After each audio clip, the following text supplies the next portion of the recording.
American presidential campaigns are notoriously ruthless, but it's rare for them to involve acts of treason.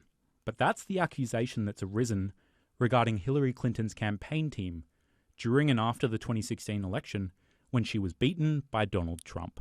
On February 11, 2022, Department of Justice prosecutor John Durham filed a motion saying he had evidence of the Clinton team hiring a tech company to infiltrate computer servers at Trump Tower, Trump's house, and later the White House. They were looking for proof that Trump had colluded with Russia to win the election. The Democrats had good reason to think that Russia was on Trump's side. Evidence of Russians hacking Democrat computers at the time went back to July 2015. Computers owned by hundreds of the party's staff were penetrated during the Democratic National Convention in March 2016 by hackers later found to be Russian. Hundreds of thousands of emails were released, destabilizing Clinton's campaign to win the party's nomination. Once she won the nomination, her team made the fateful decision to go all out to prove Trump's connection to the hackers. If any of them were aware of the irony of hacking Trump to prove he was working with hackers, it didn't deter them. On October 31, 2016, just days before the presidential election, Clinton tweeted, "Computer scientists have apparently uncovered a covert server linking the Trump organization to a Russian-based bank." The tweet included a statement from her campaign advisor, Jake Sullivan, saying, "The secret hotline may be the key to unlocking Trump's ties to Russia," and explaining Trump's bizarre adoration of Vladimir Putin. Durham says the tech company the Clinton camp hired continued to spy on Trump even after he became president.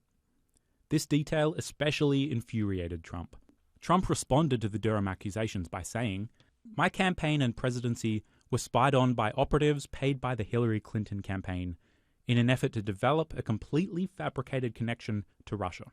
This is a scandal far greater in scope and magnitude than Watergate, and those who were involved in and knew about the spying operation should be subject to criminal prosecution. In a stronger period of time in our country, this crime would have been punishable by death." The Durham filing ends years of wishful reporting on the matter by the left-wing media. I think there's plenty of evidence of collusion or conspiracy in plain sight. The American people, by overwhelming numbers, disagree with the president. 64%, nearly two-thirds of Americans say this investigation is a serious matter. We all know the president's no collusion, no obstruction mantra. We know it's false. In June 2018, the Australian Broadcasting Corporation sent journalist Sarah Ferguson to the United States to file a 3-part series, which she called The Story of the Century. I've arrived in Washington to find it in the grip of a sort of madness. A special prosecutor is investigating whether the US president colluded with a foreign power.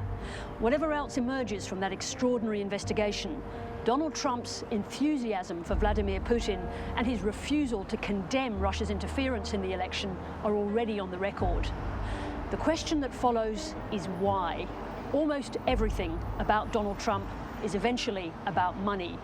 So is the answer to his bizarre attitude towards Putin lying in his business dealings? Contrary to Sullivan's conclusion that Trump had a bizarre adoration of Vladimir Putin, Trump himself was simply trying to cool down tensions between Washington and Moscow, as he said during the 2016 campaign. Wouldn't it be great if we actually got along with Russia? Am I wrong in saying that? Wouldn't it be great?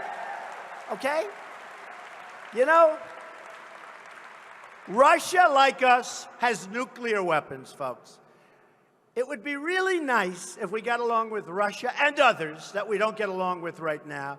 And wouldn't it be nice if we teamed up with Russia and others, including surrounding states and maybe NATO, and we knocked the hell out of ISIS and got rid of these people? Wouldn't that be nice?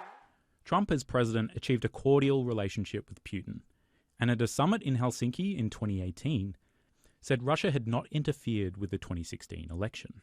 There was no collusion at all. Everybody knows it. I beat Hillary Clinton easily.